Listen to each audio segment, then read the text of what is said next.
Hi, my name is Maya Enswell, and for my project, I did American history for first graders.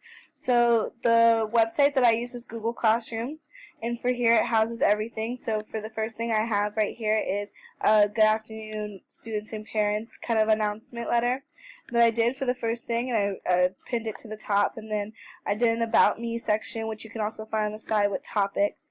It'll go directly to the About Me, and I included a picture of myself so that the parents and the students can be more familiar with who I am. I also included a list of materials that the students would need for the whole entire classroom year, and that could be added to throughout the semester by just me pressing edit over here.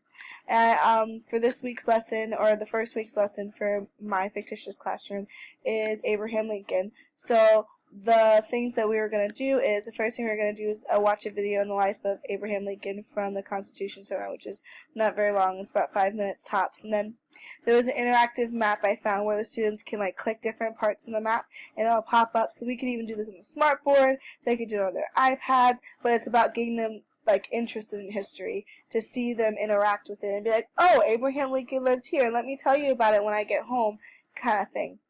I also have an animated picture book where they can click on things and interact with things in the animated picture book, and it's fun for the kids because when you look at it, I'll show it to you, it's not like a stuffy Abraham Lincoln. It's not saying that Abraham Lincoln is stuffy, but for kids, Abraham Lincoln is a president, and they're going to want to see it a lot differently than us adults would see him. So they make him more geared towards kids. And it's fun because when you go through this book, if you ever get a chance to, from viewing my project, you'll see how it makes the kids enjoy the whole message of Abraham Lincoln and who he was. And then for the last one, part of the lesson for history, we would create an Abraham Lincoln top hat, because what's Abraham Lincoln without his hat? And so I did a whole project. I found a project on the internet, and I'm going to give credit to it in my project when I submit it. And it has the paper plate. It shows you the picture of how to do it, and it should be like a project that we would do. I would paint some of this stuff already, but if I had a substitute for the day, everything is included. I put instructions about everything, and if a parent had to take their kid out of school for the day, they would be able to go through all of this and know what we did, and if we had another discussion about Abraham Lincoln, they'd be caught up.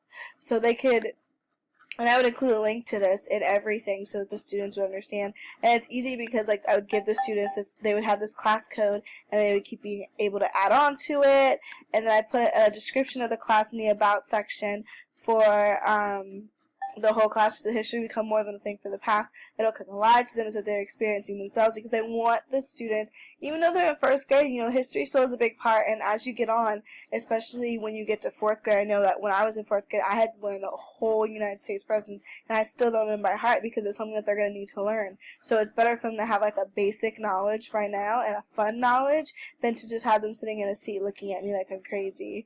So I did a lot of interactive stuff with this, and I hope you enjoyed my project. And I hope you get a chance to look at all the activities that I actually included in there, because they're actually a lot interesting, and I wish that I would have been able to see some of this stuff where technology would have been as big as it is now when I was a kid, because I would have enjoyed to do some of the things that they're doing. And that's my project.